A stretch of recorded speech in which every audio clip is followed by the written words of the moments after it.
Seperti rusa yang haus, rindu aliran sungaimu.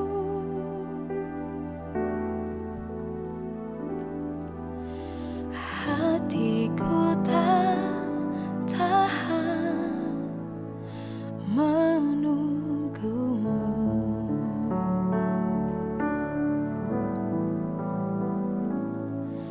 Bagai padang gersang menanti datangnya hujan,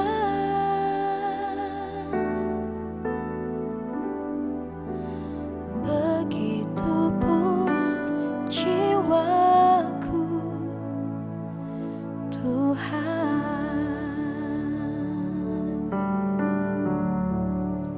Hanya Engkau,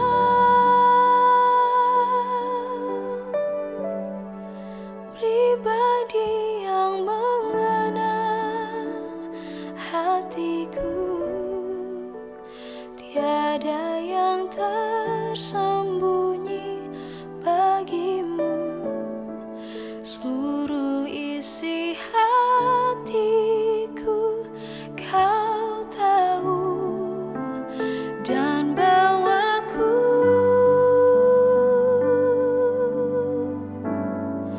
untuk lebih dekat lagi padamu,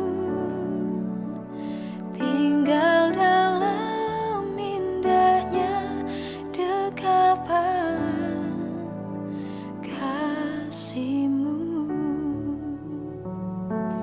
Sama-sama kita nyanyikan lagu ini lebih lagi. Seperti rusa yang haus, rindu aliran sungaimu.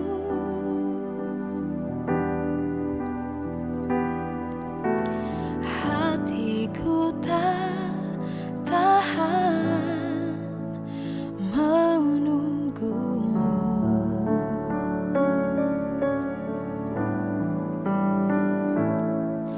Bagai padang gersang menanti datangnya hujan,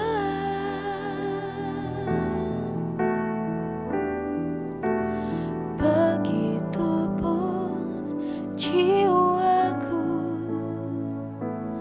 Tuhan.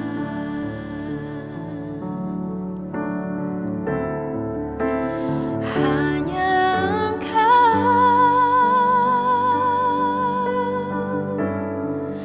pribadi yang mengenal hatiku.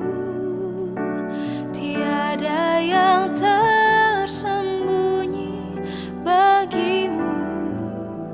Seluruh isi hatiku Kau tahu, dan bawaku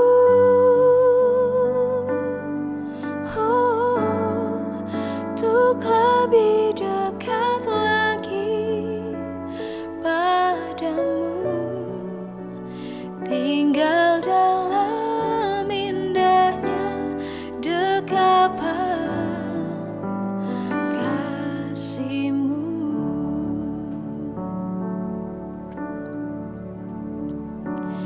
Hanya Engkau,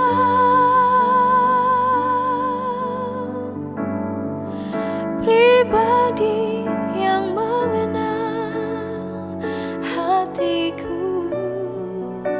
Tiada yang tersembunyi bagimu. Seluruh isi hatiku Kau tahu, dan bawaku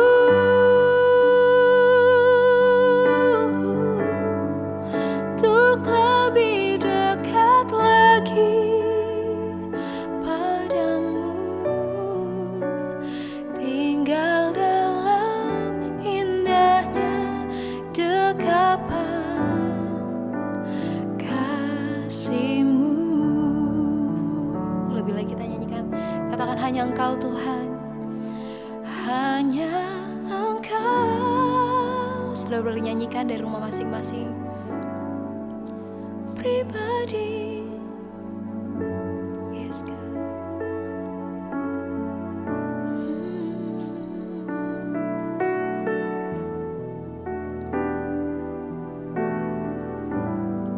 Jesus,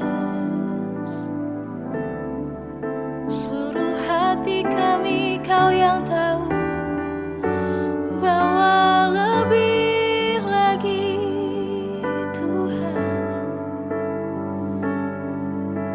mendekat padamu, mengenal pribadimu. Oh Yesus, Tuhan, hanya Kau Tuhan, hanya Engkau,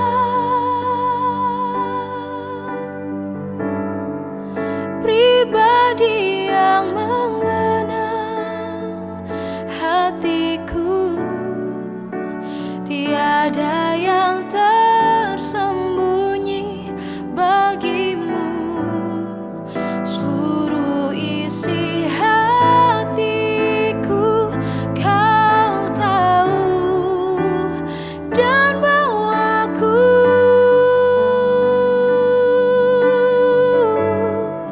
untuk lebih dekat lagi padamu, tinggal dalam indahnya dekapan kasih-Mu.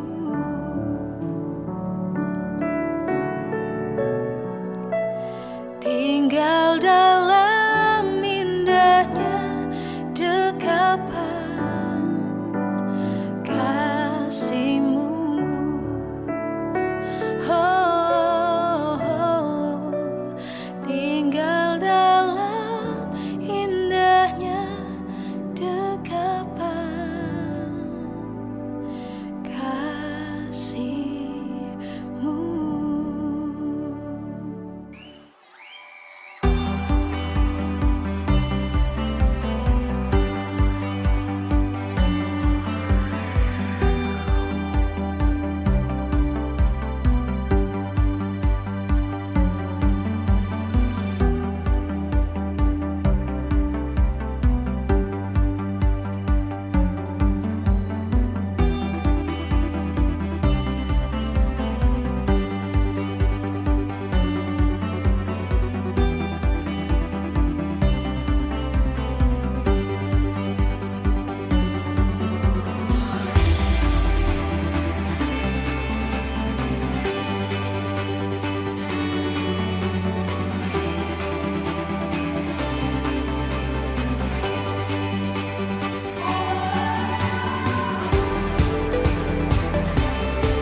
Leaders, jumpa lagi dengan saya Deborah Natalia dalam GKS News edisi 2 Mei 2021. Mari sama-sama kita saksikan informasi selengkapnya.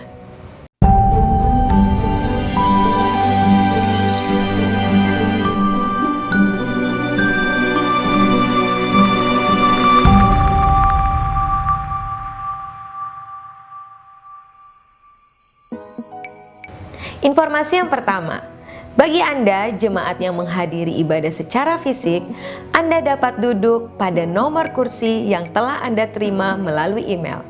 Dan tidak diperkenankan untuk berpindah tempat duduk ya. Informasi selanjutnya, bagi jemaat yang menghadiri ibadah secara fisik, kami mengingatkan kembali untuk Anda dapat hadir di gedung gereja paling lambat pukul 10 pagi. Dan apabila Anda datang lewat dari pukul 10, maka Anda tidak diperkenankan untuk masuk ke dalam ruang ibadah. Anda dapat mengikuti ibadah secara online. Informasi selanjutnya, bagi Anda jemaat yang menghadiri ibadah secara fisik, Anda dapat menabur benih mujizat melalui scan QR Code pada banner di lantai 1, lantai 4, dan lantai 5. Dan bagi jemaat yang mengikuti ibadah secara online, Anda dapat menabur melalui transfer ke rekening berikut ini.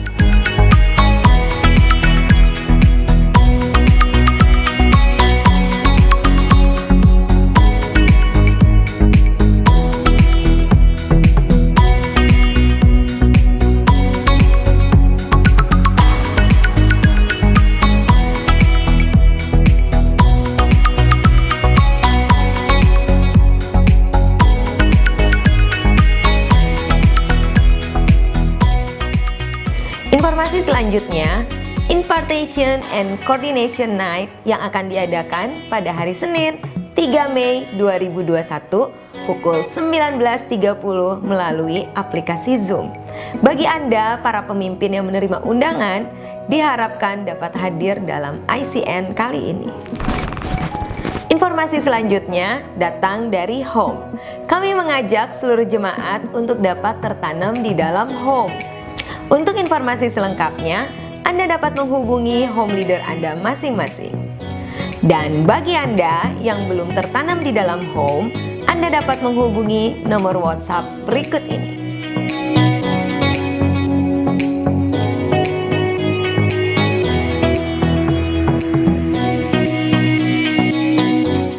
Dan ada juga home untuk Aero Kids yang diadakan setiap hari Rabu pukul 5 sore melalui aplikasi Google Meet. Mari orang tua dapat memfasilitasi anak-anak Anda untuk mengikuti Home Aero Kids. Informasi selanjutnya, Today's Message Podcast yang akan kembali tayang secara premier pada tanggal 6 Mei 2021 pukul 7 malam melalui YouTube channel Today's Message. Dan episode kali ini kita akan mendengarkan diskusi dengan topik mengatur keuangan keluarga bersama Senior Pastor Leonardo Asyamsuri. So, jangan lupa subscribe YouTube channel Today's Message. Informasi selanjutnya, Teaching and Training kembali mengadakan kelas New Life 1.0 yang akan dimulai pada hari Jumat 21 Mei 2021 pukul 6 sore melalui aplikasi Zoom. Segera daftarkan diri Anda pada link berikut ini.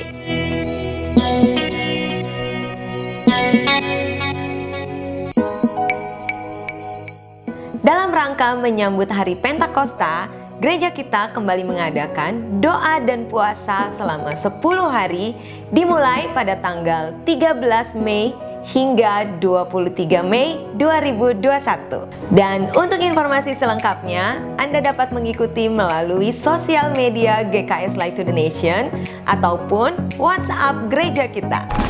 Dan informasi yang terakhir, doa pagi. Kami mengajak seluruh jemaat untuk dapat mengikuti doa pagi yang diadakan setiap hari Sabtu pukul 5.30 melalui aplikasi Zoom. Demikianlah GKS News edisi minggu ini. Saya Deborah Natalia, pamit undur diri. Selamat beribadah.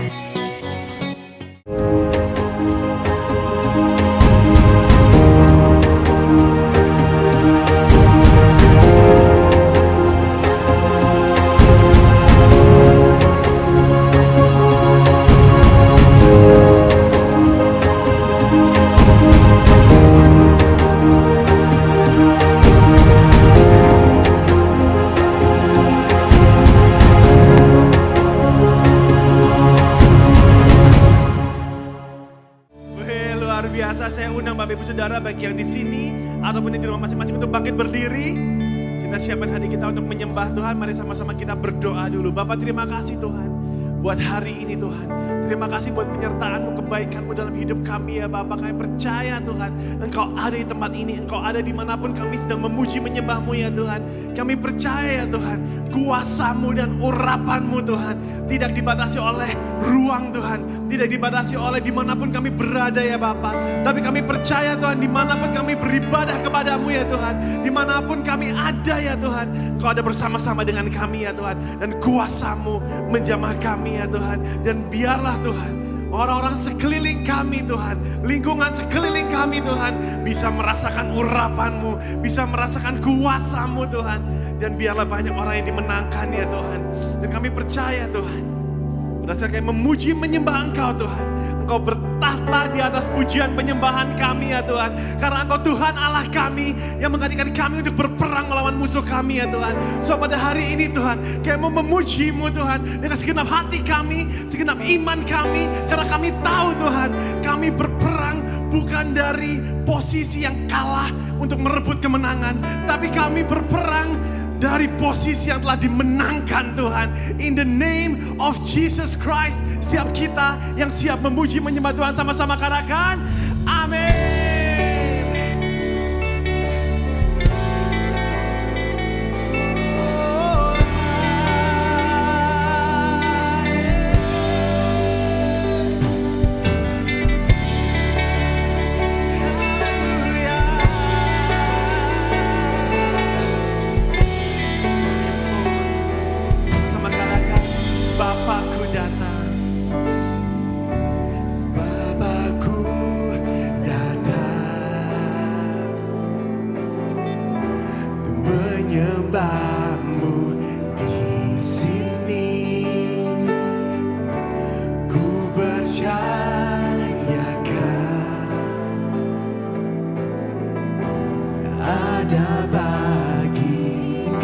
Bapakku datang, Bapakku datang menyembah-Mu, di sini ku percaya Kau ada bagiku, ada bagiku. Katakan dengan penuh iman, tak usah ku takut, sebab Kau sertaku. Tak usah ku bimbang, Kau di dalamku. Tak usah ku cemas, Kau penghiburku. Saat ku lemah, Kau kuatku. Mari angkat tanganmu sama-sama katakan, ku nyanyi haleluya, ku nyanyi haleluya. Sungguh Kau hebat, ajaib perkasa perbuatanmu. Ku nyanyi haleluya, ku nyanyi haleluya, ku nyanyi haleluya. Sungguh Kau hebat, ajaib perkasa perbuatanmu.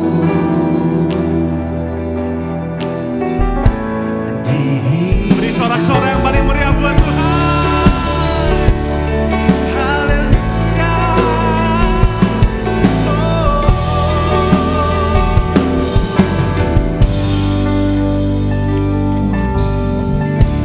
Bapakku datang menyembah-Mu, menyembah-Mu di sini. Ku percaya Kau ada bagiku, ada bagiku. Katakan tak usah ku takut,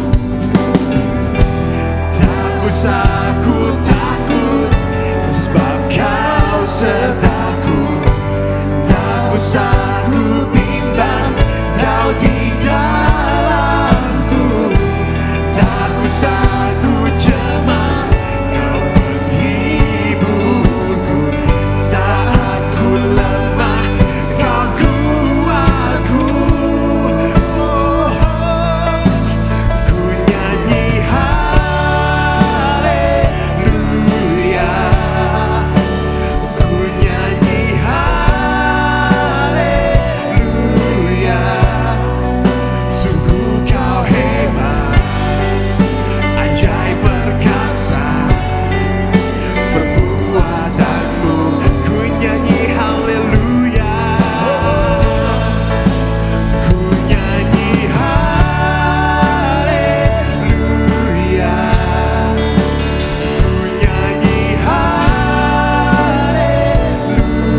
bisa ku bimbang, Kau di dalamku. Tak usah ku cemas, Kau penghiburku. Saat ku lemah, Kau kuatku. Oh, ku nyanyi haleluya. Yes Lord, ku nyanyi haleluya. Sungguh Kau hebat, ajaib perkasa perbuatanmu. Ku nyanyi haleluya. Ku nyanyi haleluya. Ku nyanyi haleluya. Sungguh Kau hebat, ajaib perkasa perbuatanmu. Di hidupku, haleluya. Semuanya katakan haleluya.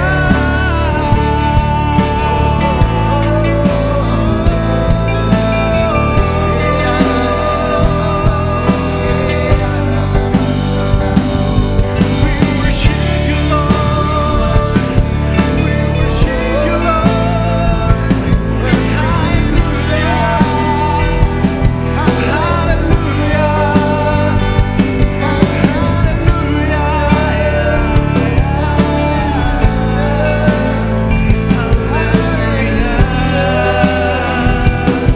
Kami tinggikan, kami agungkan, kami muliakan Engkau, Yesus Tuhan, Yesus Tuhan.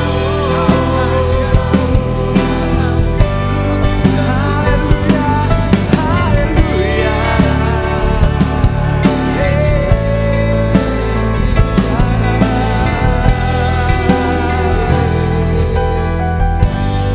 Apapun kondisi kami Tuhan, kami kan sorakan haleluya, haleluya.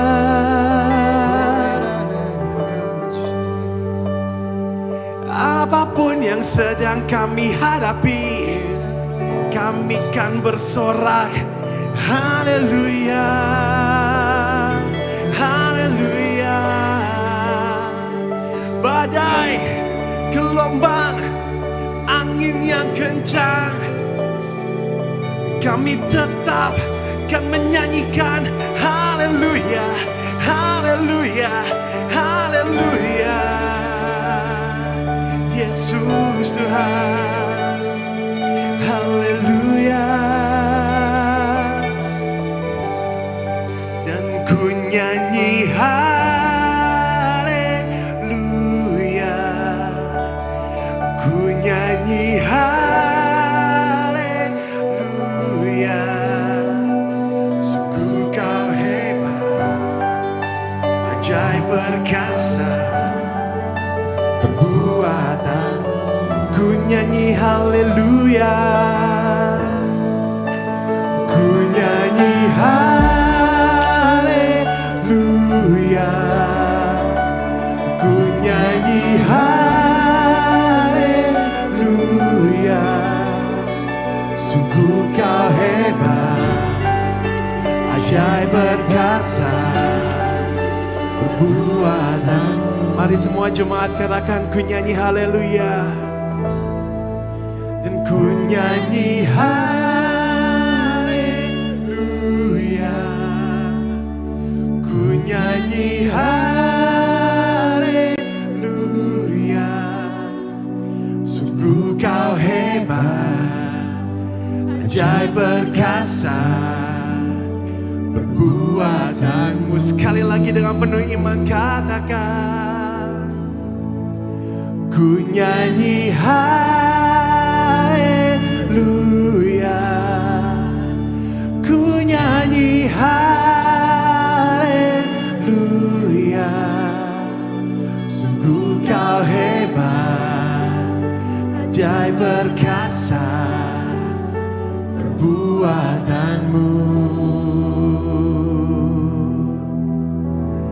di hidupku. Beri sorak-sorak yang paling mulia buat Tuhan. Kami percaya Tuhan, Kau Allah yang perkasa, Kau Allah yang luar biasa Tuhan. Kau ada bersama kami Tuhan. Sekarang kami mau memuji-Mu Tuhan, lebih lagi Tuhan. In the name of Jesus Christ. Setiap kita yang siap menyembah Tuhan sama-sama katakan amin.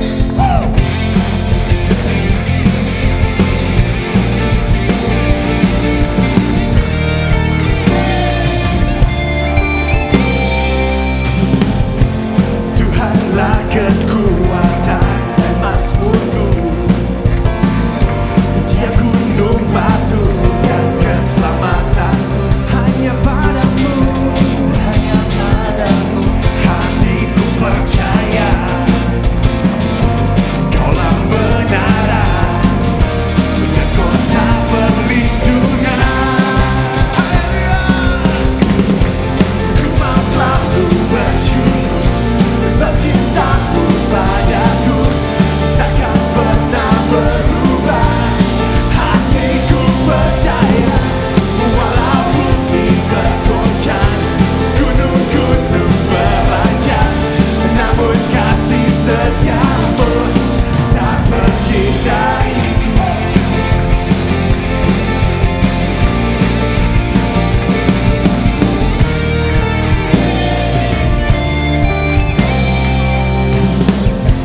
Tuhanlah kekuatan dan mazmurku, Dia gunung batu dan keselamatanku. Hanya padamu hatiku percaya. Kaulah menara dan kota perlindungan. Are you ready? Ku mau selalu bersyukur sebab cintamu padaku takkan pernah berubah.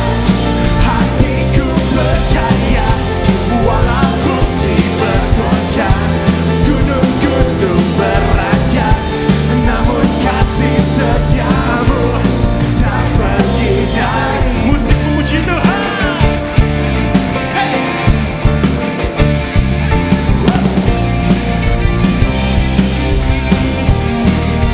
Katakan haleluya.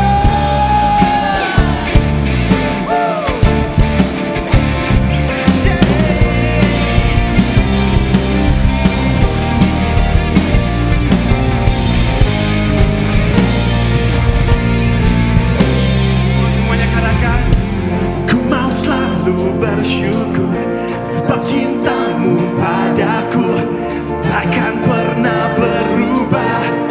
Hatiku percaya walaupun bumi bergoncang, gunung-gunung beranjak, namun kasih setiamu.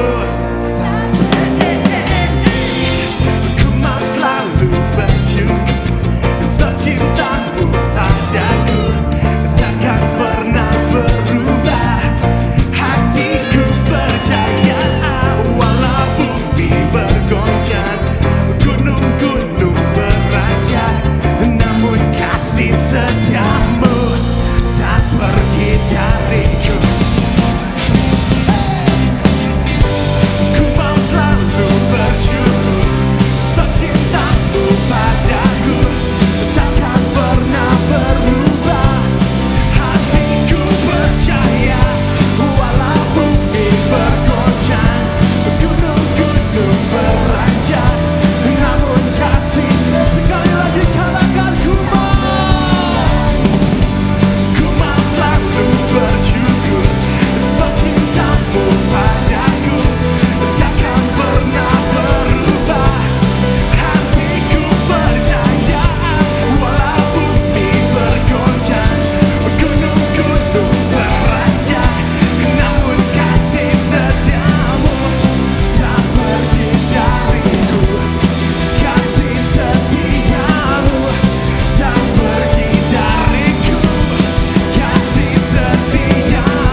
His wonderful face,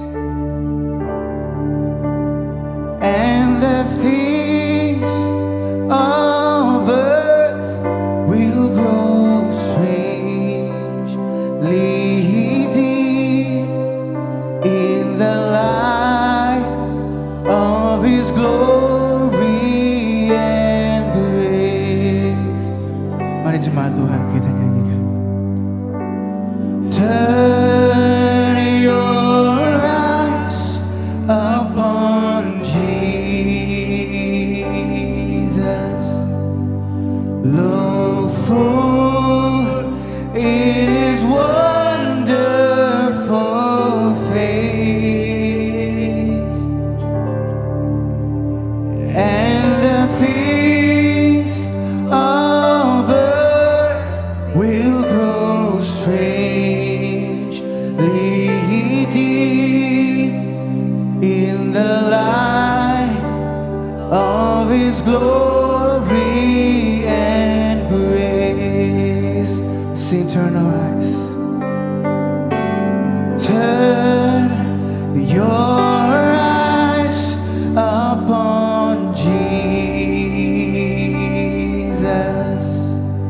Look full in His wonderful face, and the things of earth will grow strangely deep in the light of His glory and grace. Sekali lagi saudara, turn your eyes. Turn your eyes upon Jesus. Look full in His wonderful face, and the things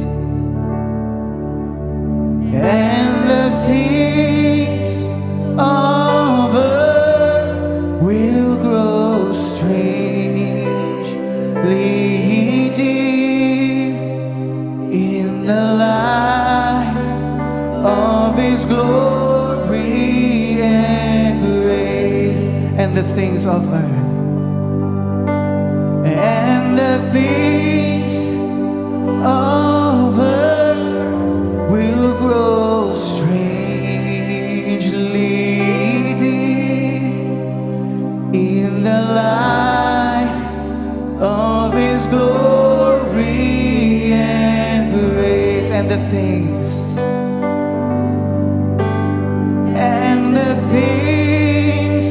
of earth will grow strangely deep in the light of His glory and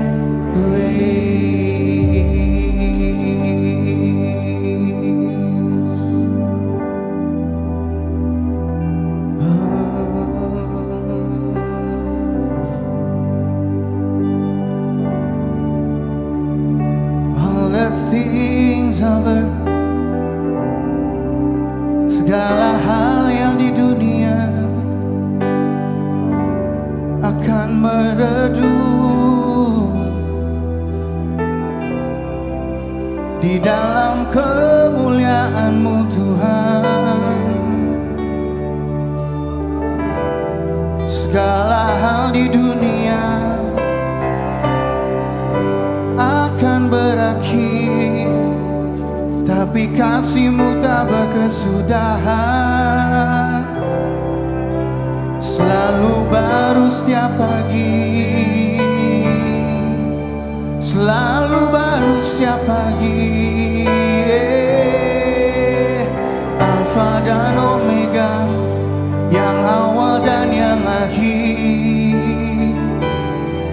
Segala yang kami miliki akan berakhir, tapi kasih-Mu tak berkesudahan.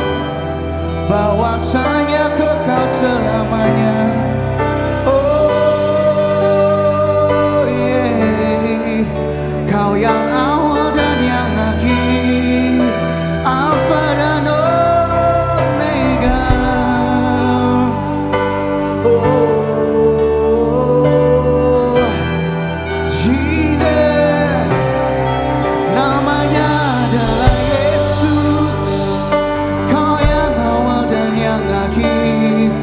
Oh, Imam besar agung, Bapa yang kekal, Raja damai, Bapa yang kekal, pemerintahan ada di bahunya. Oh, Immanuel, Immanuel, Dia beserta kami, Dia beserta kita. Di tengah badai, di atas gunung, di tengah lembah kekelaman. Oh yeah, yeah.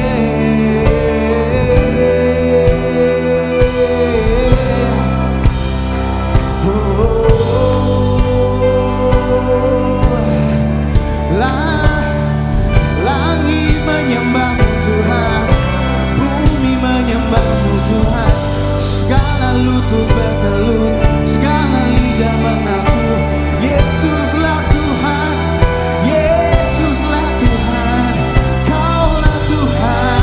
Oh, oh yeah. Angin dan air menyembahmu Tuhan.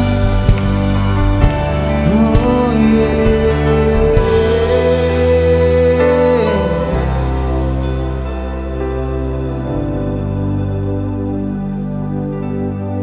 Kami percaya kepadamu Tuhan.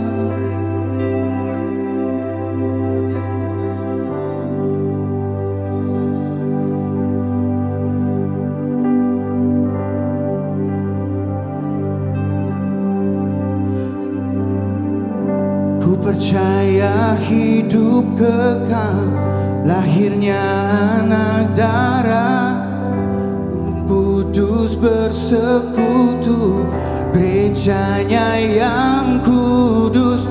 Ku percaya hidup kekal, waktu Yesus datang. Ku percaya dalam nama Yesus. Mari jemaat Tuhan kita nyanyikan bersama-sama.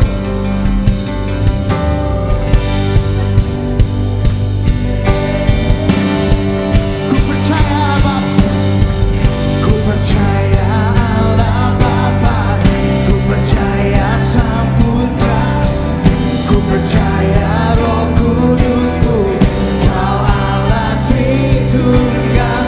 Ku percaya kebangkitan ada dalam kita.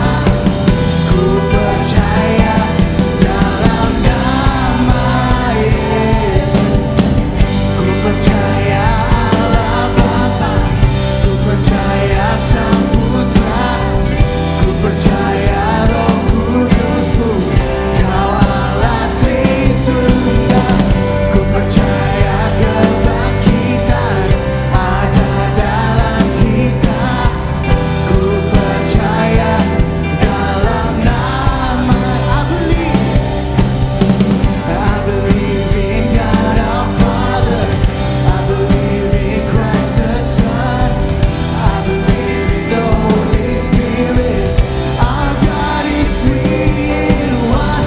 I believe in the resurrection, and we will rise again. For I believe in the name of Jesus.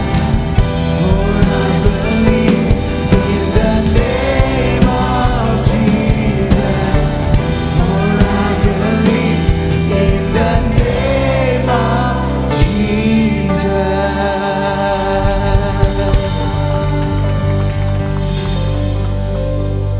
Ya Tuhan, di dalam namamu ada kuasa. Di dalam namamu Tuhan ada kekuatan. Di dalam namamu ada kemenangan. Amin. Karena Engkau berkata di atas kayu salib sudah selesai. Segala kekuatan musuh Engkau sudah lucuti. Segala kekuatan musuh Engkau telah kalahkan. Itu sebabnya Engkau diberikan nama di atas segala nama. Yang membuat segala kekuatan yang ada di langit, yang ada di atas bumi dan di bawah bumi bertelut, bertekuk lutut, dan setiap lidah mengaku Yesus adalah Tuhan. Itu sebabnya Tuhan pada pagi hari ini Tuhan, sebelum kami mendengar isi hati-Mu, mari Tuhan buat kami menyadari bahwa kami perlu bersekutu dengan tubuh dan darah-Mu, bersatu dengan Engkau, sehingga setiap kami Tuhan boleh bisa menjadi bagian dari kebangkitan, dari kuasa kebangkitan itu. Mengalami kematian dari manusia lama kami dan dibangkitkan dalam manusia baru kami. Terima kasih Bapa, mari berbicara Tuhan, dan Engkau sendiri Tuhan beracara lewat acara ini Tuhan, perjamuan kudus ini. Biarlah Tuhan, perjamuan kudus ini bukan menjadi sebuah kebiasaan, tapi sungguh Tuhan kami menyadari setiap bulan kami lakukan ini sebagai peringatan bahwa kami sudah menang atas segala kekuatan musuh-musuh kami. In Jesus name. Dalam nama Yesus, kami mau siapkan hati kami untuk menerima perjamuan. Haleluya. Mari Bapak Ibu Saudara yang dikasihi Tuhan. Sebelum kita terima perjamuan Saudara, bahwa perjamuan kudus diperuntukkan untuk mereka yang telah percaya kepada Yesus Kristus. Jadi kalau Anda belum percaya, Anda tidak perlu mengambil dulu. Ya, Saudara yang percaya pada Yesus dan sudah dibaptis. Sebagai sebuah persekutuan antara Kristus dan mempelainya. Mari Bapak Ibu, bagi Anda yang ada roti di tangan kananmu, kita pegang roti di tangan kanan, dan sebelumnya nanti kita dengar sama-sama firman Tuhan. Mari kita angkat roti di tangan kanan kita dan kita dengarkan firman Tuhan. Sebab apa yang telah kuteruskan kepadamu, telah kuterima dari Tuhan, yaitu bahwa Tuhan Yesus pada waktu Ia diserahkan mengambil roti, dan sesudah itu Ia mengucap syukur atasnya, Ia memecah-mecahkannya dan berkata, inilah tubuhku yang diserahkan bagi kamu. Perbuatlah ini menjadi peringatan akan aku.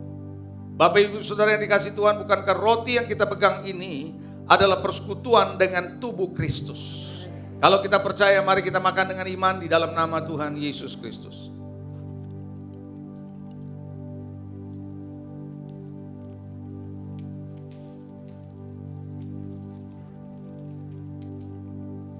Mari kita angkat cawan di tangan kanan kita.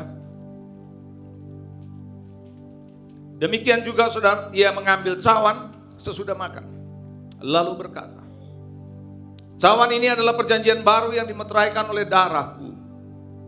Perbuatlah ini setiap kali kamu meminumnya menjadi peringatan akan aku. Sebab setiap kali kamu makan roti ini dan minum cawan ini, kamu memberitakan kematian Tuhan sampai Ia datang. Bapak Ibu Saudara yang dikasihi Tuhan, bukankah anggur yang kita pegang ini adalah persekutuan dengan darah Yesus? Kalau kita percaya, mari kita minum dengan iman di dalam nama Tuhan Yesus Kristus.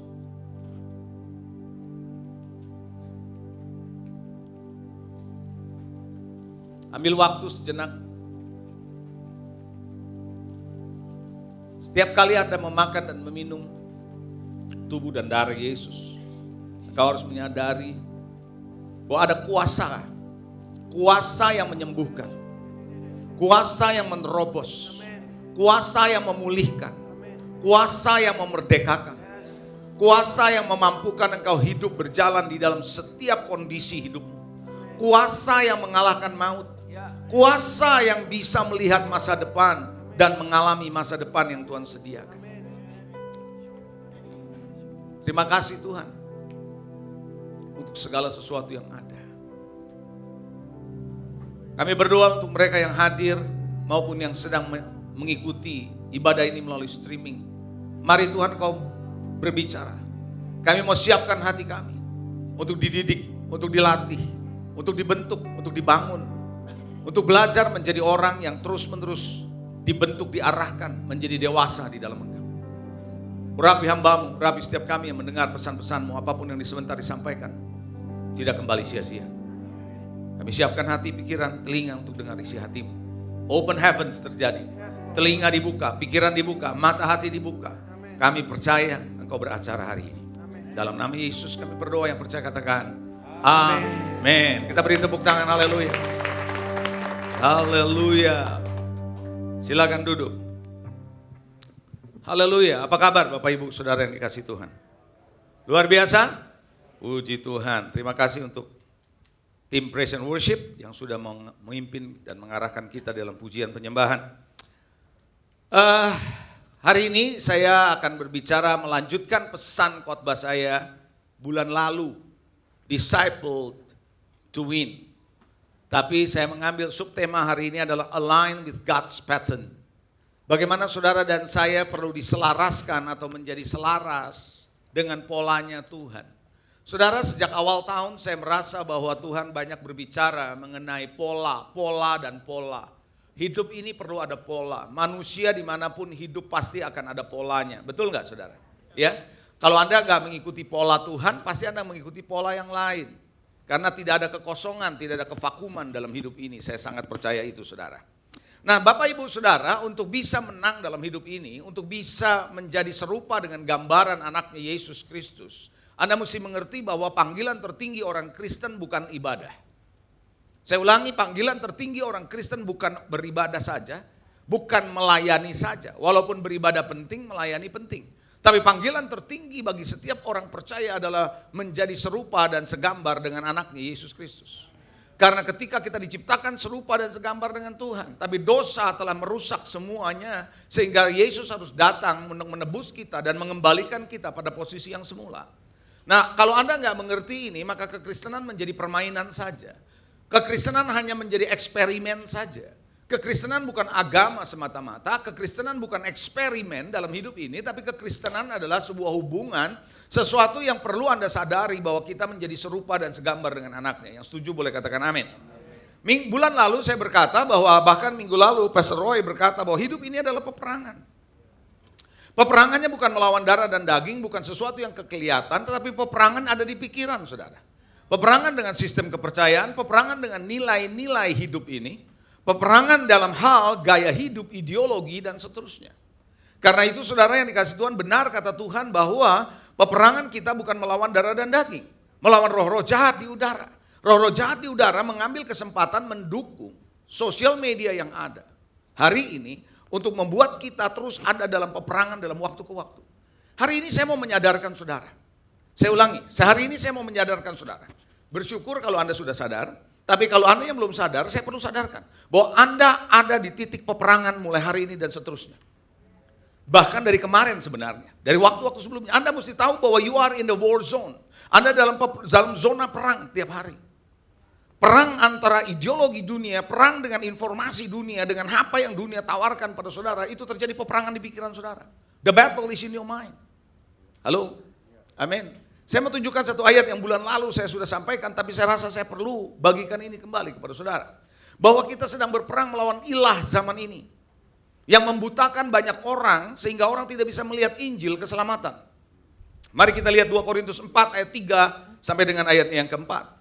Firman Tuhan bilang begini, jika Injil yang kami beritakan masih tertutup juga, maka ia tertutup untuk mereka yang akan binasa. Kenapa? Yaitu siapa yang akan binasa? Mereka yang tidak percaya. Saudara, orang bisa percaya atau tidak percaya, dari ayat ini kita bisa lihat, karena pikiran saudara dan pikiran saya dibutakan atau tidak.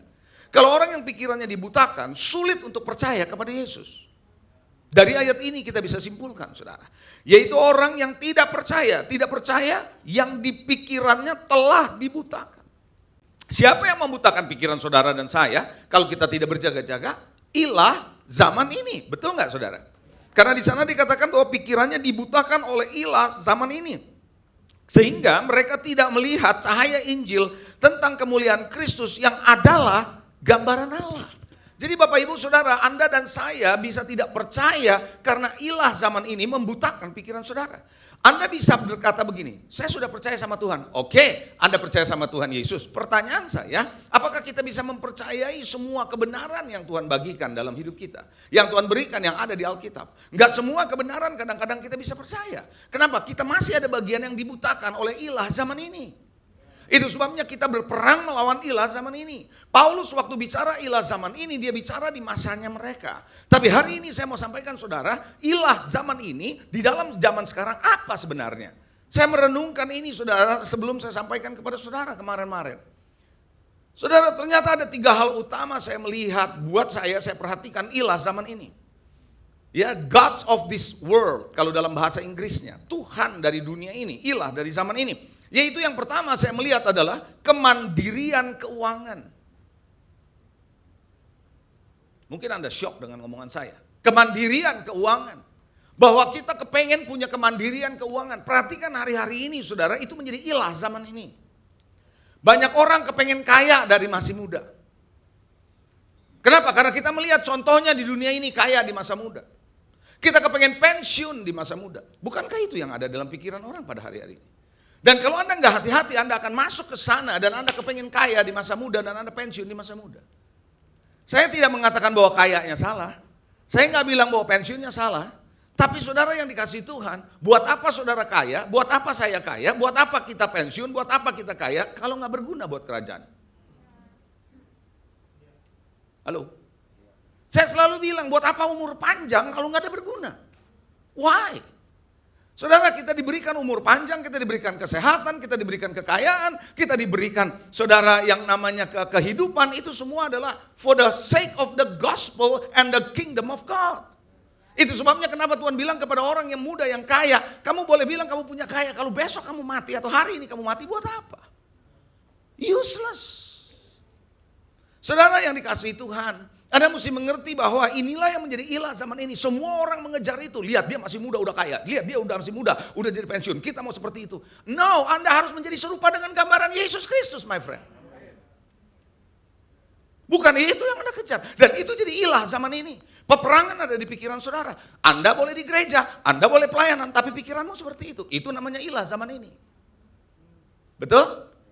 Yang kedua, ilah zaman ini menurut saya adalah kebebasan menentukan hidup. Setiap orang punya kebebasan ingin menentukan hidup. Bilang, ini kan saya ekspresi diri saya. It is me though, ini adalah saya. No, Tuhan berkata kalau engkau ditanya sama Firaun, engkau harus berkata aku adalah aku. It's not you, it's about me, kata Tuhan. Tapi kita mau mengekspresikan diri, ini kan hidup bebas, saya mau menentukan diri saya, it's me. Ini saya kok, begitu. Jangan heran saudara, orang yang kayak begini mau menentukan hidupnya, pola hidupnya semau gue. Suka-suka gue dong, gue maunya begini, mau apa saudara? No, you are not living alone. Anda tidak hidup dalam dunia ini sendirian. Anda adalah makhluk sosial yang berinteraksi dengan orang lain. Hidup saudara, hidup saya mempengaruhi orang lain. Katakan amin. Makanya jangan heran ada seks bebas. Jangan heran aborsi di mana-mana. Jangan heran hubungan sejenis. Karena merasa, yeah it's me my friend. Saya mau begini, ini ekspresi diri saya. Nah.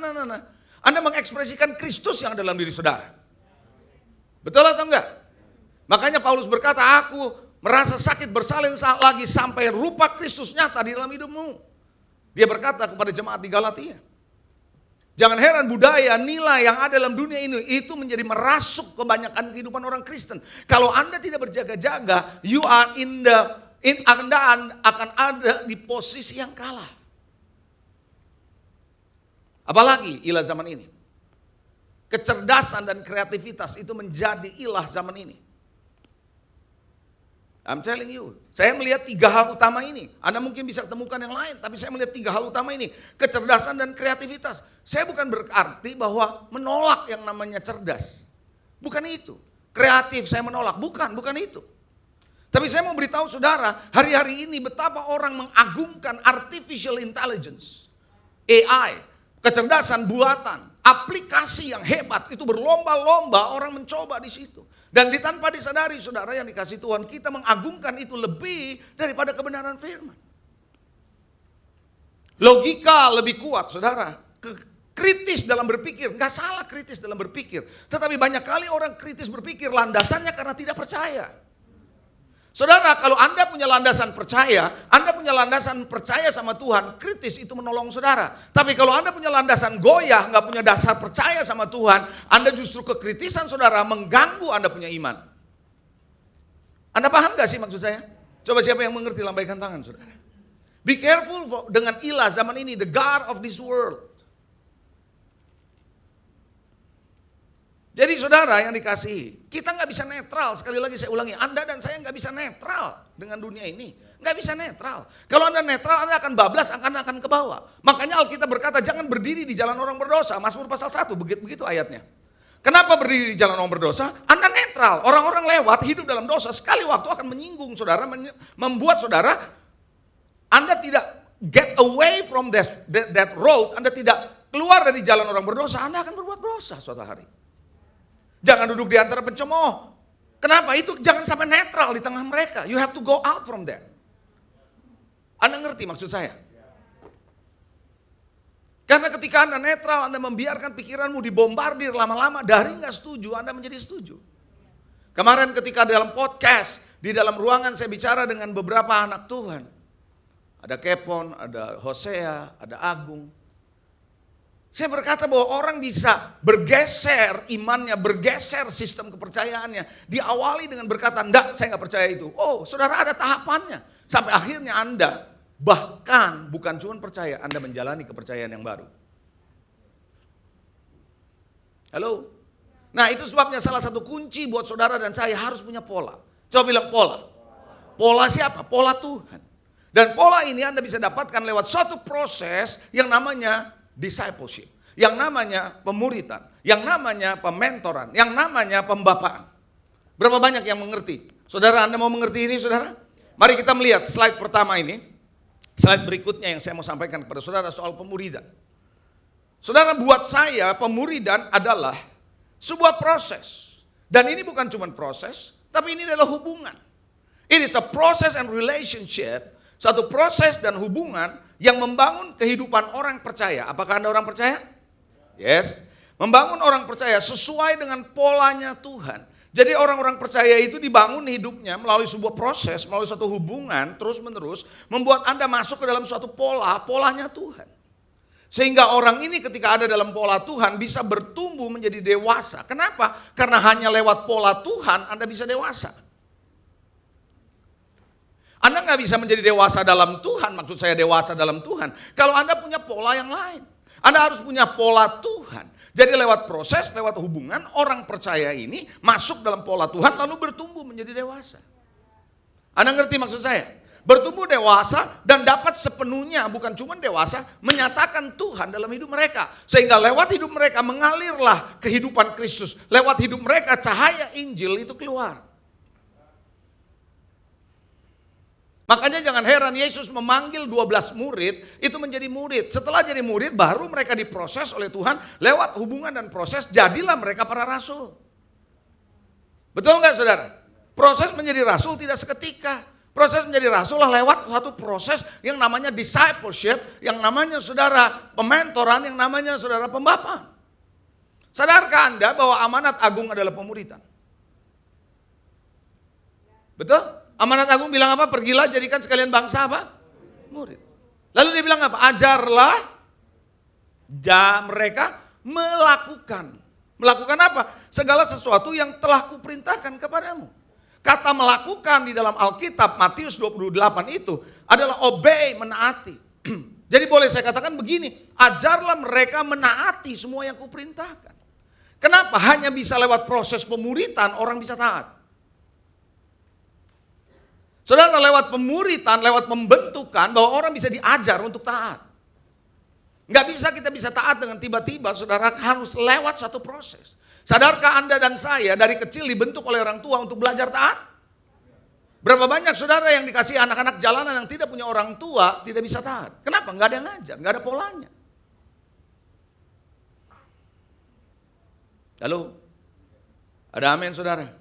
Karena saya percaya saudara, kalau dari ayat amanat agung ini, saya bisa simpulkan begini. Strategi Tuhan untuk mentransformasi dunia adalah melalui pemuritan. Saya ulangi, strategi Tuhan untuk bisa mentransformasi dunia ini, to disciple the nation, adalah melalui pemuritan bangsa-bangsa. Itu sebabnya proses pemuritan is a strategy from God, adalah strategi yang ilahi dari Allah untuk bisa mentransformasi dunia. Sebelum kita bicara transformasi dunia, perlu transformasi saudara dan saya, perlu transformasi pribadi, perlu transformasi keluarga, perlu transformasi gereja. Makanya Tuhan bilang ajarkan mereka, berarti dengar baik-baik. Bapak Ibu Saudara, saya mau sampaikan sesuatu yang sangat-sangat signifikan minggu ini dan seterusnya ke depan. Dari awal tahun sudah disampaikan, saudara, saya mau sampaikan sesuatu. Pengajaran adalah titik sentral dari pemuritan. Makanya Tuhan bilang ajarkanlah mereka. Kenapa? Mengajar adalah satu bagian yang sangat vital di dalam pola Tuhan. Lihat kalau Yesus 3,5 tahun, yang dia lakukan ngajar. Saudara yang dikasih Tuhan, itu sebabnya doktrin menjadi satu hal yang penting buat kita sebagai orang percaya. Kenapa? Karena pengajaran, doktrin mengajarkan prinsip-prinsip dalam hidup saudara, nilai-nilai yang Tuhan mau berikan dalam hidup saudara. Itu menjadi benih, kebenaran itu yang memerdekakan saudara. Bisa katakan amin? Yang nangkep coba lambaikan tangan. Saya ulangi sekali lagi saudara, kalau Anda melihat bahwa pemuritan, pola Tuhan lewat pemuritan adalah melalui salah satu kunci esensi vital adalah ngajar. Pengajaran yang benar. Pengajaran yang memerdekakan saudara. Saya melihat begini, kalau dari sini implikasinya sulit buat seseorang, kalau begitu, bisa jadi murid tanpa doktrin yang benar. Saya ulangi ya. Dengar baik-baik saudara.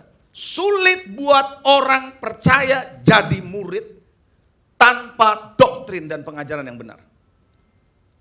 Makanya kenapa doktrin dan pengajaran yang benar itu harus terus-menerus dibagikan sampai Anda bisa bentuk polanya Tuhan. Ngerti? Haleluya. Saya belum mulai dengan apa yang saya mau bagikan, saya hanya mengulang apa yang saya sampaikan bulan lalu sedikit. Tapi saya merasa ini penting untuk saya ulangi. Bulan lalu saya berkata disciple to win ada 2 poin. Masih ingat bulan lalu? Poin pertama saya bilang untuk bisa menjadi pemuritan seorang orang bisa menang. Disciple to win, dimuridkan untuk menang. Yang pertama adalah melalui menjadi bagian dari keluarga. Begitu bukan? Menjadi bagian dari keluarga. Begitu bukan? Saya gak akan ulangi khotbah itu. Tapi saya mau sampaikan slide-nya. Slide-nya penting saudara. Sulit buat saudara untuk bisa dimuridkan kalau Anda gak menganggap bahwa gereja ini sebagai keluarga. Hanya orang yang mengerti konsep keluarga yang bisa dimuridkan. Yatim piatu, anak jalanan sulit untuk dimuridkan karena mereka nggak punya family. Pemuritan lebih mudah dialami oleh mereka yang sudah mengerti dan mengalami hidup berkeluarga. It is easier. Mereka ngerti konsep keluarga. Lebih mudah untuk dimuridkan daripada nggak ngerti soal keluarga. Kalau sudah biasa hidup sendirian dari kecil sulit untuk dimuridkan, saya beritahu saudara. Nangkep? Bagi Anda yang sudah ngerti keluarga, bagaimana ayahmu membentuk saudara, bagaimana orang tuamu membentuk saudara, dan Anda understand, you will understand, Anda akan ngerti pemuritan. Pemuritan di dalam rumah Tuhan mengikuti pola yang Tuhan berikan untuk rumahnya. Setiap rumah berbeda-beda karena Tuhan memberikan hati para gembala, senior pastornya atau pastornya diberikan secara spesifik untuk membangun di rumahnya. Dan Tuhan memberikan polanya masing-masing. Itu sebabnya saya percaya gereja ini juga punya pola. Itu sebabnya saudara lagi dibangun mengikuti pola. Coba bilang pola. Orang yang memiliki roh independen, yang mau jalan sendiri, pikiran sendiri, mutus sendiri, semuanya diri sendiri adalah orang yang sulit untuk dimuridkan. Nggak mau dimuridkan karena merasa ilah zaman ini sudah berkuasa, menentukan hidup sendiri. That is an independent spirit. Itu yang pertama ya, bulan lalu ya. Yang kedua, saya cepat aja saudara, karena saya mau masuk pada poinnya. Yang kedua, mempercayakan diri kepada seorang pemurid atau mentor. Betul? Yang kedua seperti itu, ya kan? Oke, saya nggak akan bahas itu. Anda kalau mau dengerin lagi aja khotbahnya.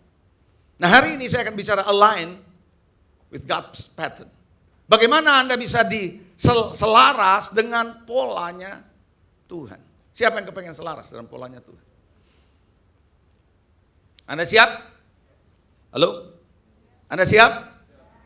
Kayaknya khotbah saya ini, kalau saya lagi siapin khotbah ini khotbah yang gak populer. Banyak orang Kristen gak suka khotbah kayak begini. Tapi Anda suka gak suka, mesti dengar. Coba bilang begini, suka gak suka, saya perlu, coba bilang gitu.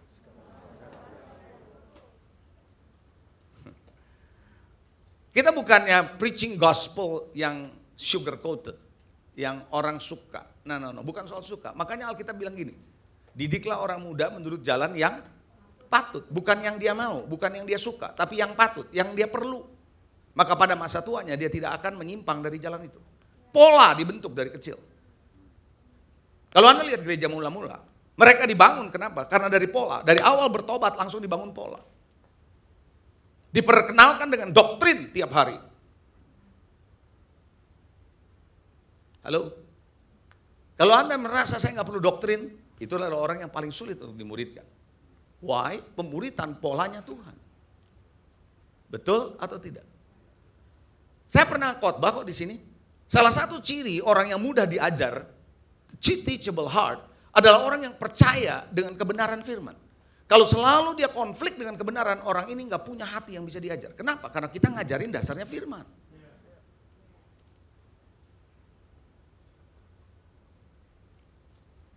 Beberapa minggu yang lalu, 2 minggu yang lalu ya, Raymond pernah khotbah di sini.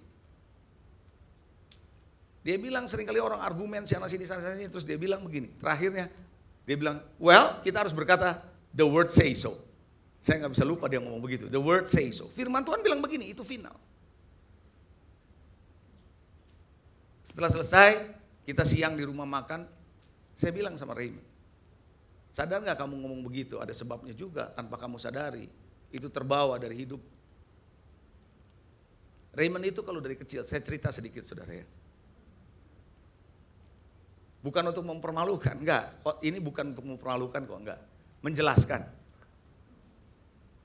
Dia itu dari kecil ya, suka berdebat. Saya ngomong, dia debat. Saya coba jelasin dengan akal saya, dengan ini, enggak masuk-masuk. Sulit. Karena dia cerdas. Saudara, orang yang suka debat nanya, biasanya punya kecerdasan, saudara. Kalau yang nggak nanya kadang-kadang ya. Nah saudara, lalu saya bilang, waduh gimana ngadepin anak ini? Saya buka Alkitab, saya kasih dilihat, firman Tuhan bilang begini. Stop tuh dia. Saya akhirnya tahu, oh begitu caranya. Jadi setiap kali apapun, saya kasih tahu, ini ayatnya, dia diem. Nggak pernah lagi debat setelah dia lihat ada firmannya begitu. So apa yang terjadi saudara? Kalau Anda percaya kepada firman, baru Anda bisa diajar. Betul atau enggak? So, yang pertama, bagaimana caranya align with God's pattern? Number 1, penyelarasan landasan hidup. Enggak mungkin Anda bisa punya align with God's pattern kalau landasan hidup saudara lain daripada apa yang Tuhan mau. Anda mesti tahu bahwa landasan ke gereja dibangun adalah di atas batu karang ini. Di atas batu karang ini bicara soal pewahyuan, because there is not flesh and blood that reveal to you high. Di Tuhan berkata kepada Petrus, but my Father, bahwa Allahku, Bapakku yang memberitahu ini, pewahyuan akan Kristus Yesus itu menjadi strong foundation buat saudara dan saya. Rasul Paulus berkata, aku adalah ahli bangunan yang cakap, dan aku sudah membangun landasan, yaitu Kristus Yesus. Dan Paulus berkata di kitab Efesus bahwa bangunan Allah dibangun dengan landasan para rasul dan nabi, dengan batu penjurunya, batu ukurannya, batu standarnya adalah Yesus Kristus. Jadi saudara harus perhatikan baik-baik. Kalau Anda mau menjadi orang yang bisa align with God's pattern, landasan hidup saudara harus Kristus Yesus. Pengenalan akan Yesus Kristus, pewahyuan akan Yesus Kristus, dasarnya adalah di situ. Bukan landasan yang bisa tergoncangkan, tapi landasan yang tidak tergoncangkan. Batu karang itu. Upon this rock I will build my church. Itu sebabnya kenapa di seminar saya di sekolah pelatihan apostolik atau Smart Center ada satu modul yang namanya Building a Church on the Rock. Bagaimana membangun gereja di atas batu karang. Sewaktu-waktu nanti di dalam tahun ini mungkin saya akan mulai mengajarkan kepada Anda modul ini. Bit by bit buat saudara. Bapak ibu saudara yang dikasihi Tuhan. Banyak orang hari ini membangun landasan kehidupannya. Kristen enggak? Kristen. Ke gereja enggak? Ke gereja. Pelayanan enggak? Pelayanan. Tapi landasannya bukan Yesus. Sorry to say. Landasannya harta, uang. Kemarin karena rekaman bicara soal keuangan keluarga, saya bicara berapa banyak kita berpikir bahwa masa depan kita ditentukan oleh passive income. Saya nggak menentang passive income, silakan aja Anda punya passive income. Tapi passive income, saudara, yang paling penting adalah tidak khawatir tentang uang. Anda punya passive income, tapi Anda khawatir, nggak ada gunanya. Saya beritahu saudara. Halo? Ada amin, saudara?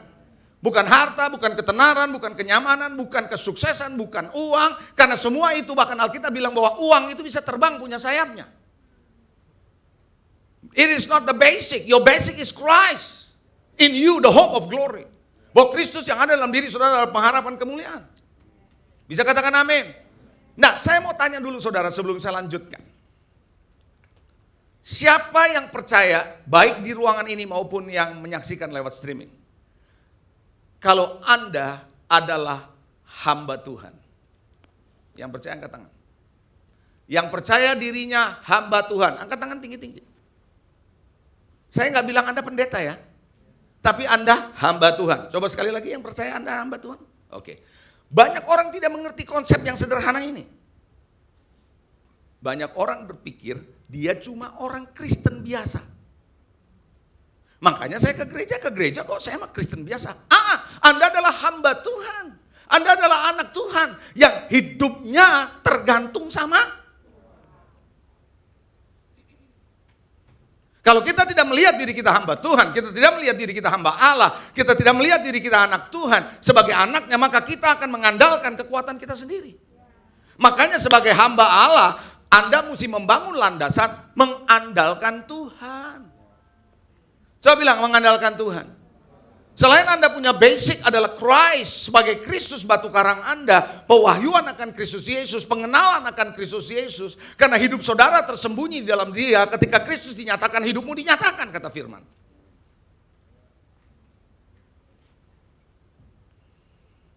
Berapa banyak kita tidak mengandalkan Tuhan dalam hidup ini? Kita mengandalkan Tuhan kalau kita udah rasanya nggak ada jalan keluar. Halo? Saudara, di dalam Ulangan pasal 1 ayat 41 sampai 46, saya hanya tunjukkan ayatnya, saya nggak akan bacakan semua. Tapi ini adalah sebuah cerita bagaimana bangsa Israel mengalami kekalahan ketika Tuhan bilang sama Musa, kasih tahu bangsa Israel untuk kembali ke padang gurun, jalan ke sana di Laut Teberau. Enggak, mereka mau naik ke pegunungan, mau perang. Dan Musa bilang, jangan ikut perang karena aku tidak ada di situ. Tapi mereka percaya diri, saking percaya diri, mereka mau perang karena mereka rasa mereka bisa. Berapa banyak orang Kristen kayak begitu modelnya, karena kita dicekokin. Saudara ngerti dicekokin gak? Saudara ngerti gak kata dicekokin? Tahu ya? Saudara, Anda terus-menerus dibombardir oleh pembicara, motivator yang mengatakan kita perlu percaya diri. Sekali Anda percaya dirimu, Anda bisa lupa percaya sama Tuhan, tahu? It's not about your self-confidence, it's about Jesus in you, that you confidence in Jesus in you. Karena kita percaya pada diri kita punya duit, kita punya teman, kita punya sahabat, kita punya bisnis, maka kita percaya diri, kita rasa kita bisa. Itu sebabnya mereka kalah. Mereka kalah datang sama Musa nangis-nangis.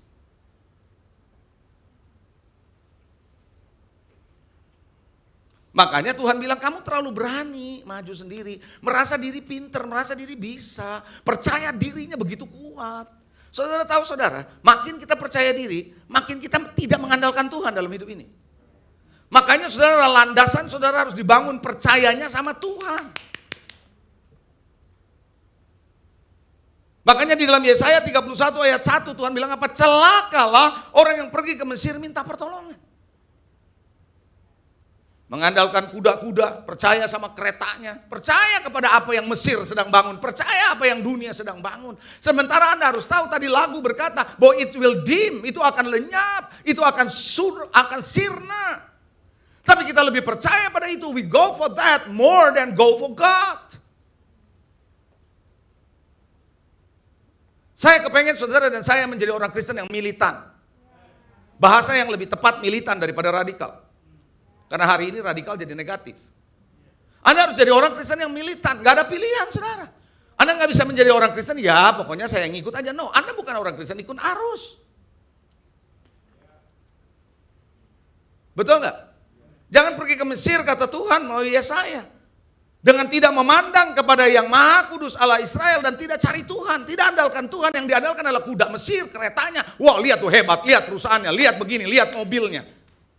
Your life is not determined by all those things, but your life and my life, hidup saudara, hidup saya ditentukan oleh Kristus Yesus, kuasa yang ada dalam hidup saudara. Saya ngomong begini, saya bukan against all that. Tapi Anda bukan hidup karena itu. Betul nggak? Kita datang telanjang, kita pulang telanjang. Kita bisa miliki segala sesuatu itu karena ada hidup dari Tuhan. Bisa katakan amin. Belajar dari Musa dong. Yang berkata dalam Keluaran 33 ayat 15 sampai 16. Musa bilang begini. Dalam Keluaran 33, 15, 16 saya bacakan. Berkatalah Musa kepada Tuhan, jika engkau sendiri tidak membimbing kami, jangan suruh kami berangkat dari sini. Tuh.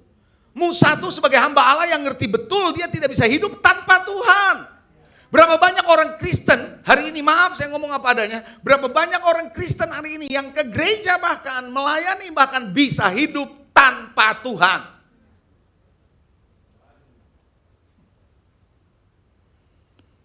Suatu hari ada seorang misionaris dari China, disuruh belajar sama gereja-gereja di Amerika. Awalnya dia nggak mau. Enggak lah, saya nggak mau.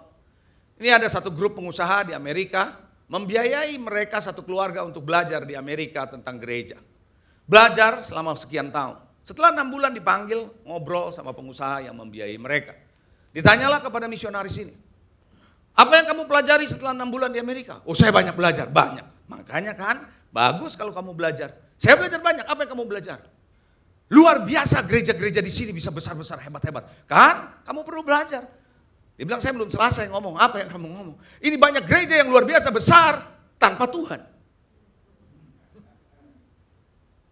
Bahwa mereka bisa melakukan sesuatu tanpa Tuhan. Benarlah Billy Graham berkata, almarhum berkata, apabila Roh Kudus diangkat dari gereja-gereja di Amerika, dia ngomong konteksnya Amerika, dia nggak ngomong yang lain karena dia orang Amerika. Kalau Roh Kudus diangkat dari gereja di Amerika, 90% gereja-gereja berjalan sebagaimana biasanya. Hanya 10% yang kolaps.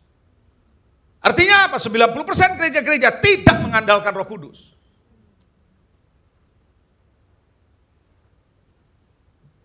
Bapak Ibu Saudara, kekristenan Anda harus tahu andalan saudara bukan pada Mesir, bukan pada dunia. Andalan saudara, andalan saya, Kristus Yesus sebagai basic dalam hidup saudara. Yang setuju boleh katakan amin. Itu sebabnya Daud orang yang sering berperang, tapi kalau mau berperang tanya Tuhan. Makanya saudara, dia perang gak pernah kalah. Kemanapun dia pergi dia menang karena dia menyertakan Tuhan dalam peperangannya selalu. Bahkan ketika dia dihadapan dengan Filistin di tempat yang sama, musuh yang sama, tempat yang sama, di kali kedua diserang, gak sembarangan nyerang. Dia nanya Tuhan dulu, apakah akan maju? Karena waktu pertama dia maju, dia menang. Tapi yang kedua dia nanya, maju gak? Tuhan bilang, jangan kali ini. Orang yang mengandalkan Tuhan adalah orang yang tidak percaya kepada pengalaman yang dia pernah alami di hari itu, bahkan sekalipun bersama Tuhan. Ngerti gak saudara? Tidak mengandalkan dirinya is not about myself, it's about not self-confidence, it's about Jesus is my confidence. Jesus is my rock. Makanya ayat Alkitab berkata dalam Injil Yohanes, di luar Kristus saudara dan saya tidak bisa berbuat apa-apa. Kalau Anda bisa berbuat apa-apa, berarti it is not Jesus doing it for you.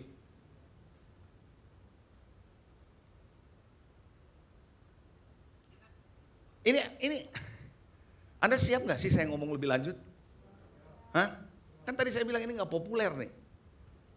But, kalau kita mau jadi murid, kita mau jadi orang dewasa, kita mau tumbuh, Anda harus dengar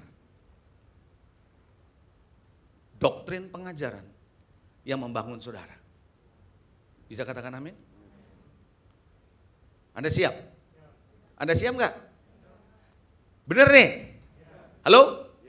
Jangan pernah ngomong kalau Anda dalam bisnis Anda diberkati terus Anda bilang, Tuhan memberkati bisnis saya. Kalau Anda nggak pernah libatkan Tuhan dalam bisnismu. Don't tell me bahwa God bless my business kalau engkau tidak pernah libatkan Tuhan dalam bisnismu. Yang Anda pakai adalah cara dunia. Tapi karena Anda Kristen, maka Anda mengkristenkan bisnismu.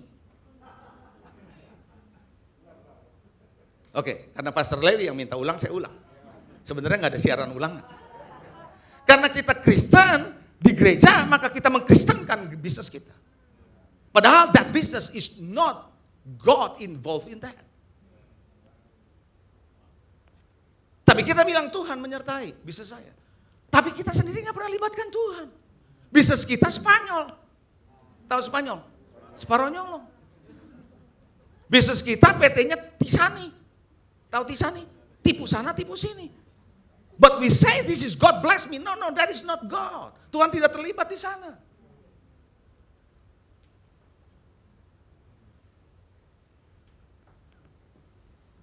Betul? Mau God's pattern? Coba bilang sebelah saudara gini, atau teriakan aja. Cek dasarmu dibangun oleh apa? Dibangun dari apa? Dari jerami? Dari kayu? Suatu hari semua orang akan ngalamin yang namanya api yang menghanguskan. Akan ketes itu. Sadarkah saudara, Tuhan berkata Tuhan akan menggoncangkan sekali lagi, bukan hanya bumi saja tapi langit juga. Kenapa digoncangkan? To test your foundation. Saya kan pernah cerita, pohon mangga di depan rumah saya roboh. Gak ada angin, gak ada hujan, gak ada apa, dia roboh. Bukan gak ada buahnya, buahnya gede-gede, berat. Gak tahan, dia roboh. Kenapa dia roboh? Karena ternyata akarnya tidak dalam, tidak panjang dan kecil. Saudara, it's not about fruit, it's not about apa yang kau hasilkan, but how deep is the foundation.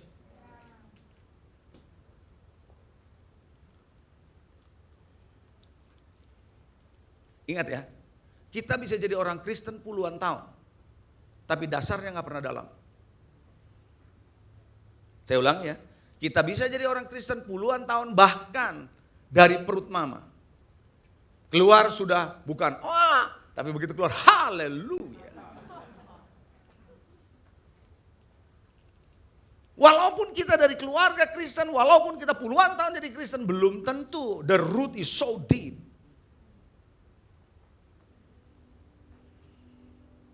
Oke? Karena waktu kita lanjut yang kedua. Padahal saya masih mau ngomong soal landasan, karena ini landasan penting.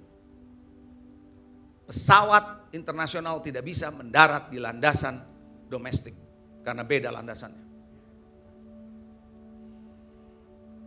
Yang kedua, penyelarasan cara pikir dan cara hidup.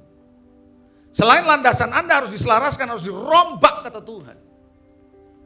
Check your foundation now, before the great shaking akan tiba.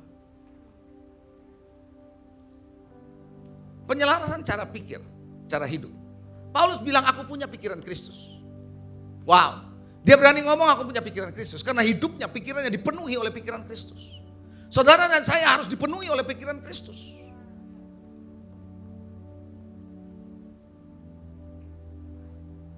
Begini ya, saya perlu kasih tahu saudara. Pementoran, pemuritan, pembapaan, saya ulangi, pemuritan, whatever you name it, pemuritan, pementoran, pembapaan, tidak akan pernah efektif. Saya ulangi ya, pelan-pelan saya ngomong nih. Mau namanya pemuritan, mau namanya kamu mentor orang, mau namanya kamu bapak yang orang, whatever it is, gak akan pernah bisa efektif. Kalau Anda tidak membangun terlebih dahulu prinsip-prinsip, nilai-nilai, dan kebenaran Tuhan, spiritual.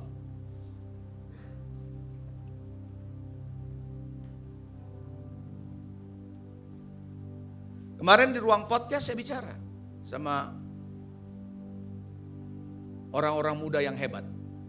Sadrak, Mesak, Abednego. Saya bilang, jangan sampai kalian mengajarkan orang di bawah Anda hanya mengajari how to handle life, but not giving them how to go with God. Jangan hanya diajarin saudara hal-hal yang menangani praktikal dalam hidup ini.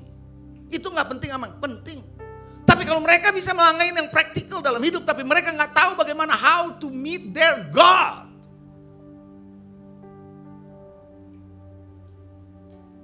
Yang harus paling utama dibangun adalah bagaimana mereka punya kehidupan doa. Bagaimana dengan pujian penyembahan mereka.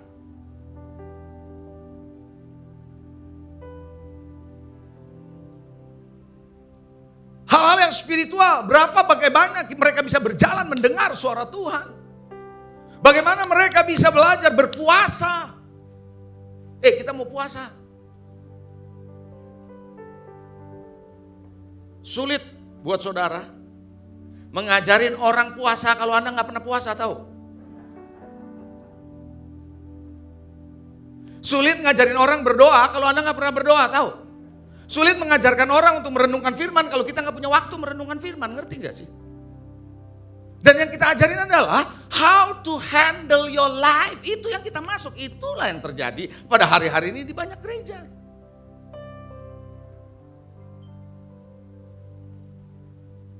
Bagaimana mendoakan orang? Waktu saya awal-awal bertobat, saudara, nggak ada tuh caranya 1, 2, 3. Langkahnya 1, 2, 3, nggak ada 1, 2, 3, 4, 4, nggak ada. Yang ada adalah Holy Spirit ada pada kita, ada orang baru doain. Kita nggak tahu doanya, doain. That's the way. Doa sama-sama, puasa sama-sama, dengar suara Tuhan sama-sama. Itu yang harus dibangun duluan.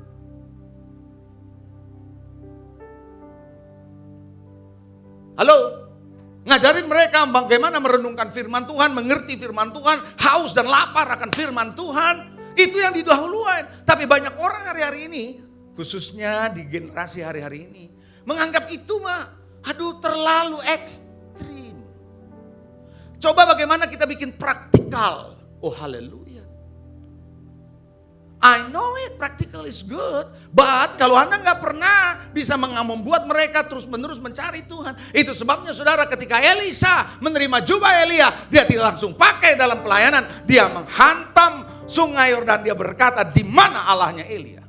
I want to know the God of Elijah. I want to reach his God.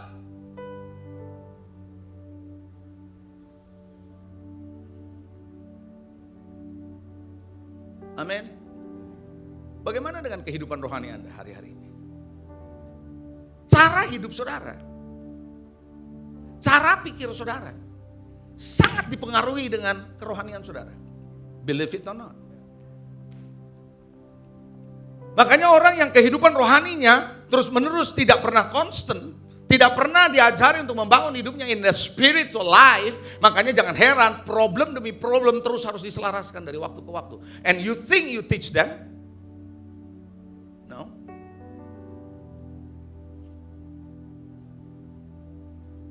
Anda cuma mengoreksi apa yang salah dari hidup mereka.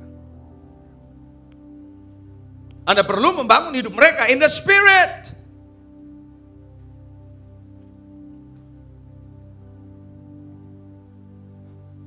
Haleluya. Coba yang ngerti lambaikan tangan. Saudara, kita melayani Tuhan. Bisa. Tapi cara berpikir kita, cara pandang kita, cara hidup kita bisa salah loh. Kalau di dalamnya salah. Betul nggak Bapak Ibu? Tahu nggak saudara? Mobil diesel jangan diisi bensin. Apa yang terjadi Pastor Ron? Berhenti itu. Di dalam diri saudara, start with the value of God, start with the spirit of God, jangan diisi sama yang lain. Walaupun bahannya sama, bahan bakar, tapi tidak sama.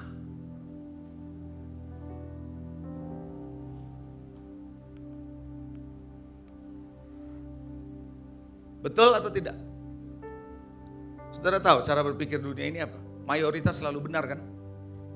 Betul nggak? Mayoritas selalu benar. Apa iya? Apa begitu? Minoritas selalu belum tentu benar. Begitu kan pemikiran dunia? Iya, dunia berpikir begitu. Silakan aja. Tapi Tuhan nggak bilang begitu. Malah Tuhan bilang begini, Musa, you and me enough.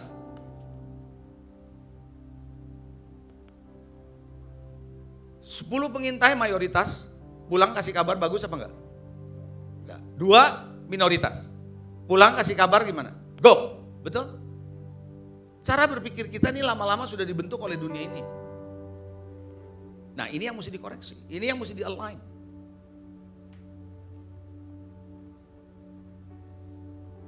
Sebagai hamba Allah, yang merasa dirinya hamba Allah sekali lagi angkat tangan. Yuk kita baca ayatnya.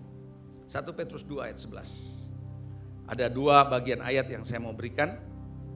Nanti saya tutup dengan 1 poin aja tanpa saya jelasin terlalu detail karena waktu ya. Sebagai hamba Allah, mari kita belajar di dalam 1 Petrus 2 ayat 11. Saudara-saudaraku yang kekasih, aku menasihati kamu supaya sebagai pendatang dan perantau, kamu menjauhkan diri dari keinginan-keinginan daging yang berjuang melawan jiwa. Kenapa Petrus sampai bilang sebagai pendatang dan perantau? Siapa yang dimaksud pendatang dan perantau? Apakah mereka adalah pendatang dan perantau? Maksudnya begini, kamu harus tahu karena Anda adalah hamba Allah, stationmu yang terakhir, posisimu yang sebenarnya bukan di bumi ini. Kamu adalah kalau Paulus bilang apa? Warga negara kerajaan surga. Jadi kamu sebenarnya tuh tempatmu tuh yang benar tuh di surga. Kamu ada di bumi ini cuma jadi perantau. Cuma menjadi seorang pendatang, ngerti gak maksudnya? So, kalau jadi pendatang, kalau jadi perantau, punya mentalitas sifatnya temporer. Jangan terikat. Betul atau tidak? Siapa yang suka Bali? Angkat tangan. Suka dengan Bali. Apalagi dibayarin, coba. Luar biasa. Saudara di Bali, Anda suka di Bali, Anda senang, tapi Anda bukan tinggal di situ kan? Kelamaan di Bali lama-lama juga Anda merasa bosen kan? Anda mau balik lagi ke Jakarta. Why? Because tempat tinggalmu di Jakarta. Sadarkah saudara dan saya orang Kristen di dunia ini jadi perantau? Kalau Anda menjadi perantau, makanya saudara harus tahu cara berpikir saudara. Bahwa hidup di dunia ini sementara. Halo? Anda tidak terikat dengan dunia ini. Dan Anda tidak terhisap dengan dunia ini. Oh come on. Satu ayat lagi. 1 Korintus 7, 29, 31. Jarang-jarang saya baca ayat ini. Tapi saya perlu hati-hati, ekstra hati-hati membacakan ayat ini buat saudara. Terutama bagi Anda suami-suami yang punya masalah dengan istri. Ya, enggak lah ya. Oke, 1 Korintus 7, 29. Saudara-saudara, inilah yang kumaksudkan. Waktu telah apa? Waktu telah apa? Singkat. Karena itu, dalam waktu yang masih sisa ini, kata Paulus, orang-orang yang beristri harus berlaku seolah-olah mereka tidak beristri. Jangan stop bacanya ayat di sini doang. Salah ngerti saudara. Keluar dari konteks. Baca dulu ayat 30. Dan orang yang menangis seolah-olah tidak menangis. Orang yang bergembira seolah-olah tidak bergembira. Orang yang membeli seolah-olah tidak memiliki apa yang mereka beli. Pendeknya, orang-orang yang mempergunakan barang-barang duniawi seolah-olah sama sekali tidak mempergunakannya. Sebab dunia seperti yang kita kenal sekarang akan berlalu. Paham gak? Maksud Paulus tuh gini, don't become a settler in this world. Jangan menjadi seorang yang penetap di bumi ini. Sementara. Bukan berarti Anda nggak peduli dengan istri dan keluargamu, bukan itu. Tapi engkau harus tahu Anda tidak terikat dengan itu, engkau terikat dengan Tuhan, itu maksudnya. Tetap Anda bertanggung jawab dengan keluargamu. Tapi engkau harus seolah-olah lepas, Anda tidak terikat kepada apapun yang ada di dunia ini. Anda hanya terikat dengan Tuhan. Kenapa? Anda hamba Allah.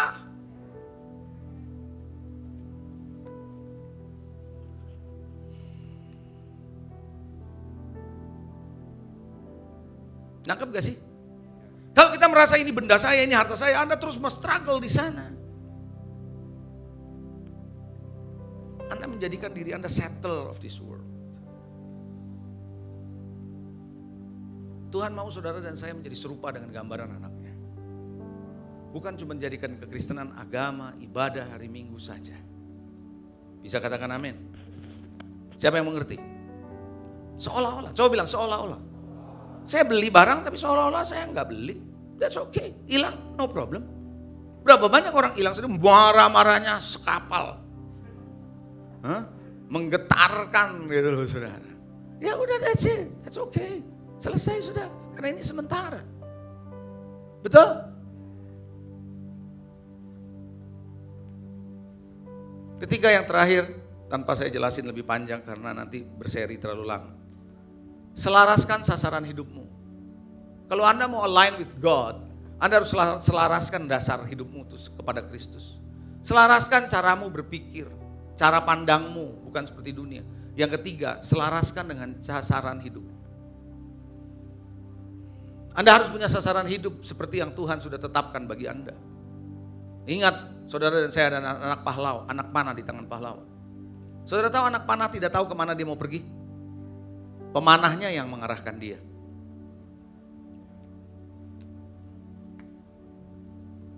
Makanya Alkitab tidak heran berkata kita hidup bukan untuk diri kita sendiri, kita hidup untuk Tuhan. Kita mati untuk Dia. Setuju? Betul? Hidup buat Tuhan, mati buat Dia. Jika kita hidup, hidup buat Tuhan. Kita mati, mati untuk Tuhan. Anda denger itu kayaknya, siapa yang bisa kayak begitu Pak? Terakhir sebagai perenungan buat saudara. Hari Jumat yang lalu, saya kan biasa berenang. Nah kalau saya berenang, setelah selesai, terus suka ketemu bapak-bapak, para ayah, para bapak, suami-suami. Ada salah satu dia selalu tanya, Pak Pendeta hari ini firmannya apa? Selalu nanya gitu.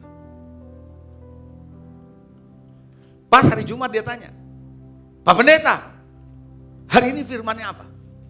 Saya jawab, jangan menyimpang Pak, ke kanan atau ke kiri. Ini gak gampang, kita masih manusia Pak, begitu. Ngerti gak? Saya habis gitu, lu nanya firman. Do you know? Anda ketawa begitu, kita orang Kristen kadang-kadang berpikir begitu. Pastor punya khotbah, itu cocok buat pastor, bukan buat kita. Ngerti gak sih? Itu buat pendeta, buat pastor, cocok. Buat kita gak sama pastor. Who said so? Siapa yang bilang begitu? Siapa yang mau masuk surga angkat tangan? Coba yang mau masuk surga angkat tangan, coba I tell you. Kenapa Anda gak bilang itu cuma buat pendeta? Why is it for you? Kenapa bilang itu cuma buat pendeta? Pendeta bisa begitu, kita mah anak Tuhan yang biasa-biasa aja. Maksud lu apa? Coba saya mau tanya lagi. Boleh ya? Perenungan, ini perenungan terakhir. Alkitab menurut saudara, firman Tuhan menurut saudara, perlu dijalankan hanya untuk pendeta doang atau semua orang percaya? Yang bilang cuma pendeta doang, angkat tangan. Oke, yang bilang semua kita harus menjalaninya, angkat tangan. So, whatever I tell you, whatever I teach you, ngajarin saudara, bukan karena ini levelnya buat senior pastor dan para pastor. Nah, buat kita semua. Kalau Anda cuma bilang begitu, nanti lama-lama Anda akan ngomong begini, blessing hanya untuk pendeta. Yang dipakai hanya pendeta. Yang khotbah hanya pendeta. Maksudnya kita semua. Coba bilang, kita semua. Firman Tuhan buat kita semua? Kebenaran buat kita semua? Pikul salib buat siapa? Pendeta doang. Berkatnya buat kami, pikul salibnya pendeta, gitu kan. Buat kami ekspresi diri, buat pendeta sangkal diri, gitu kan. Udah. Mari, saya mau mengajak saudara. Let us be aligned with the pattern of God. Transformasi harus dimulai dari diri kita. Yang setuju katakan amin. Anda siap untuk menjadi orang yang mengalami transformasi? Lalu Anda bilang begini, sulit amat jadi orang Kristen. Enggak sulit. Kenapa saya bilang gak sulit? Suatu hari penutup ya, dari tadi penutup terus saudara. Suatu hari Alkitab bilang begini, di kitab Wahyu. Bertobatlah, kembali kepada kasihmu mula-mula. Bertobatlah, karena engkau jatuhnya sudah terlalu dalam. Pernah baca itu? Standar Alkitab dari zaman dulu sampai sekarang enggak berubah. Setuju? Standar Alkitab berubah enggak?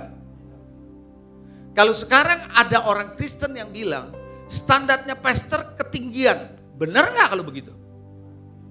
Saya mau tanya, benar apa enggak? Loh, Alkitab ini standarnya sama apa enggak dari dulu sama sekarang? Sama, cuma Anda selama ini enggak di-reveal, enggak dinyatakan standar Alkitab itu yang mana? Ngerti saudara? Kita nggak dibangun, nggak dijelasin standar Alkitab itu mana. Kita diajarkan how to handle life, skill of life, itu yang kita ajarin.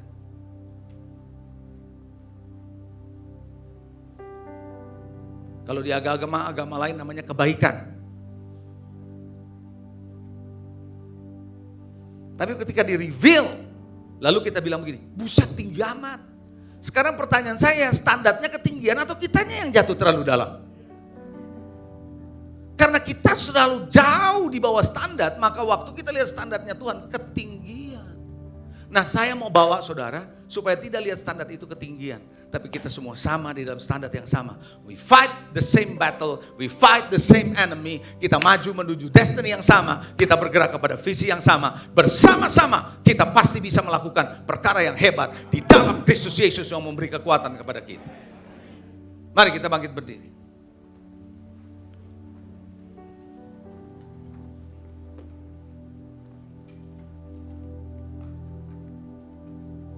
Ada dua pokok doa yang perlu didoakan bersama-sama. Yang pertama, Joel, drummer, hari ini diganti tadi. Lagi pusing, lagi lemas.